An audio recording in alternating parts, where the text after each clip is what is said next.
A few videos ago, I updated my sub $100 projector video, and since it's been over a year, it is time to update the higher priced sub $200 category. However, this year I'm going to increase the range up to $350 to be able to include premium LED projectors as well as a budget bulb projector. And today on the hookup, we're going to run them all through extensive testing to see if you're better off buying the most expensive model from a budget brand or the least expensive model from a name brand, or maybe something in between. This video is going to get divided up into three sections. First, I'm going to go through everything that I can quantitatively measure, which covers brightness, contrast, fan noise, input lag, and power draw. Then, to test the overall viewing experience, I'll put the projectors up side by side in a single elimination showdown. And last, I'm going to break down all the results and look at some of the more advanced features of these projectors to see which, if any, is the right pick for you. Here are the 9 projectors that I'll be testing today, and right off the bat, I can tell you that one of these things is not like the others. These 8 projectors have a single LCD screen and a high output LED light source, while this one from Epson uses triple LCD imagers with a high intensity discharge bulb as the light source. In general, the advantage of 3 LCD over single LCD is the ability to make much more vibrant and uniform brightness colors, but as I said, this is the least expensive projector that Epson sells, so we'll have to see if that still holds true. The other big difference, as I mentioned, is the light source. LED light sources are good for upwards of 20,000 hours and will see very little brightness degradation as they get older, while an HID bulb like in the Epson is rated for an expected 6,000 hours at full brightness or 12,000 hours in eco mode. So for the Epson, I'd highly recommend using it on eco mode, which as you'll see still puts out significantly more brightness than a white LED light source. Starting with the brightness test, the standard measurement for projector brightness is the ANSI lumen, which is calculated by taking a brightness reading at 9 different points, averaging those measurements, and then multiplying by the screen size in square meters. In my testing, the brightest LED projector was the Nexego PJ40, which came in at 584 ANSI lumens, followed closely by the Yabra Ace K1 with 577. As expected, the brightness of the LED light source also corresponds to power draw, which was 174 watts for the Nexego and 184 for the Yabra. With increased power comes increased heat, which also needs to be dissipated by a fan, and measuring the fan noise from a distance of 18 inches above the projector shelf, they were all pretty loud, with these 2 brightest projectors coming in at 46.2 and 45.8 decibels. I should mention that the Nexego PJ40 has an interesting feature that lets you control the fan speed, and it will automatically adjust the brightness to avoid overheating. I found that at a fan level at 3, the noise was barely noticeable, and the PJ40 still managed to put out a respectable 450 ANSI lumens. I also retested the projector that I've been recommending in the under $200 category for the last year, the Nexego PJ20, which as expected still hasn't lost any brightness and clocks in around 475 ANSI lumens. And for good measure, I also included the winner of the updated sub $100 projector video, the Haprun L1, which clocked in at 245 ANSI lumens. So those are the LED projectors, and then there's the Epson Epic Vision Flex, with its high-intensity discharge bulb, which measured in at a massive 3,025 ANSI lumens in dynamic mode using full brightness, where it pulls 234 watts of power and has a fan noise of 45.1 decibels. But even more impressive than that is the 1,985 ANSI lumens that it puts out in eco mode, which doubles the lamp life, reduces the power draw to 188 watts, and quiets the fan down to 36.9 decibels, which is the lowest of any of the group. Brightness is definitely important, but so are black levels and contrast. So I also measured the brightness of a full black screen using the same ANSI lumen method, where the Epson performed extremely poorly with an average black level of 8.93 lumens on full brightness, which is 25 times brighter than the Nexego PJ40's average black measurement of 0.35.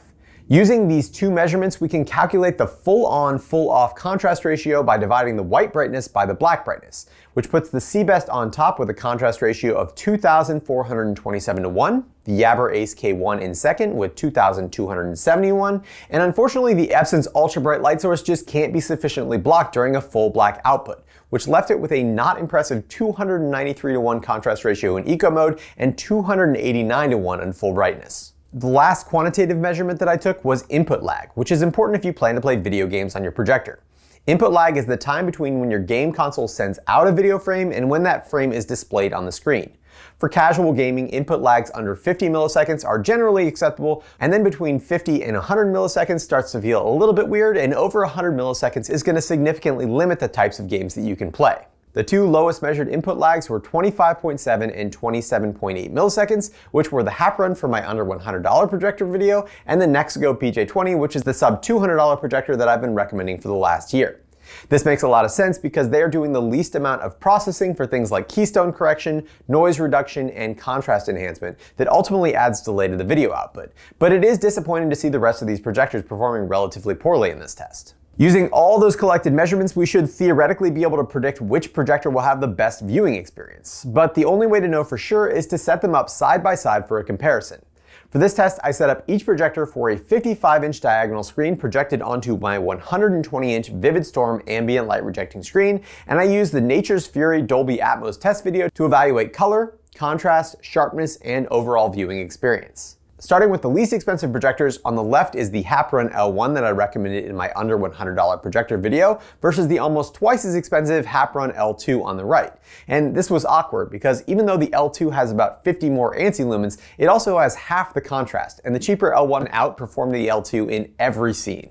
Moving on to the next round, the Hap-Run L1 went up against the GrowView 818C, which on paper has significantly higher brightness and higher contrast. And in practice, those things showed through, and the GrowView 818C easily overtook the Hap-Run L1 with better contrast, clarity, and vibrancy. Round 3 was another awkward one, putting the less expensive GrowView 818C on the right and the more expensive GrowView 881 on the left. And the 275:1 contrast ratio on the 881 made it look absolutely terrible when compared to the crisp, clear image of the less expensive 818C. Round 4 put the GrowView 818C on the right up against the XGoody X1, which again on paper was almost a foregone conclusion. And I wouldn't say the XGoody looked bad, but it clearly wasn't as good as the GrowView 818C, which seems to be punching way above its weight. So in round 5, the GrowView 818C on the right went up against the sub $200 projector that I've been recommending for the last year, the Nexigo PJ20 on the left, which I still think is a great value, but watching them side by side, the GrowView has unquestionably better contrast and color saturation, which is strange because it has less brightness and a lower contrast ratio based on my measurements. Either way, I think the GrowView 818C clearly won this round and needs to move on. In round 6, the GrowView 818C on the right is up against the HomePow C55. And even though the HomePow has a ton of really cool features like autofocus, 4-point keystone, and a motorized lens cover, the GrowView's contrast is looking unbeatable as far as viewing experience and takes another easy win over the HomePow C55. Round 7 had the GrowView 818C on the right and the upgraded Nexigo PJ40 on the left. Compared to the Nexigo PJ20, the PJ40 adds 100 more ANSI lumens, HDMI CEC, and 4-point keystoning. And to my eye, the Nexigo PJ40 is the projector that will finally unseat the GrowView 818C by having slightly better contrast and noticeably higher peak brightness that made the GrowView look slightly washed out by comparison. So the Nexigo PJ40 on the left moves on to round 8 against the Seabest Glorus G1 on the right, which had the highest measured contrast ratio of all the projectors.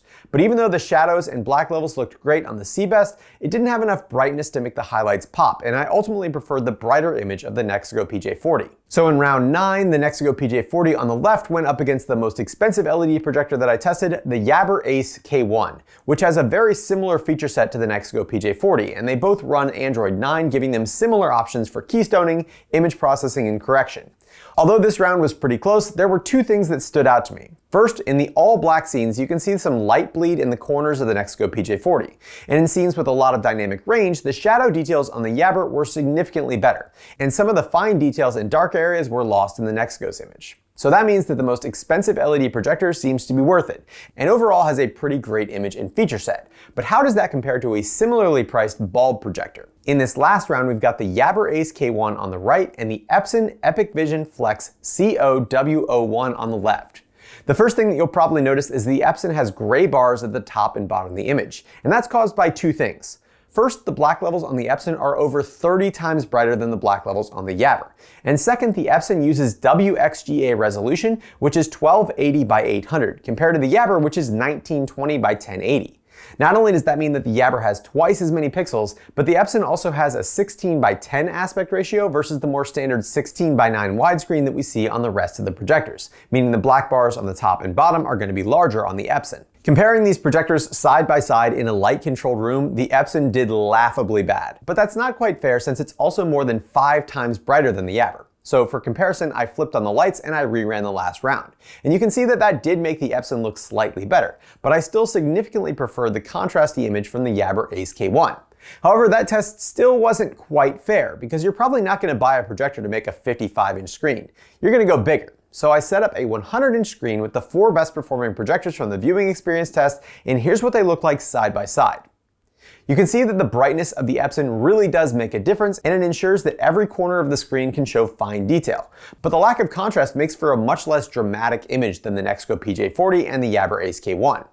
The GrowView was unfortunately just washed out and lacked color saturation compared to the other projectors. And between the Nexco PJ40 and the Jabra Ace K1, the Nexco's image seems significantly more balanced, with the Jabra over-exaggerating dark areas and cranking up the saturation on the colors to the point where these red flowers look almost waxy and fake.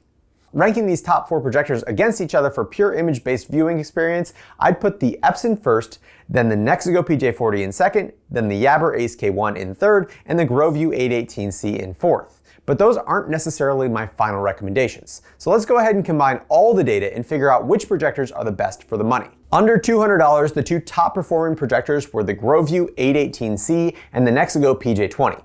Side by side, the GrowView image wins every time, somehow managing to be brighter despite having 50 less measured ANSI lumens than the Nexco PJ20.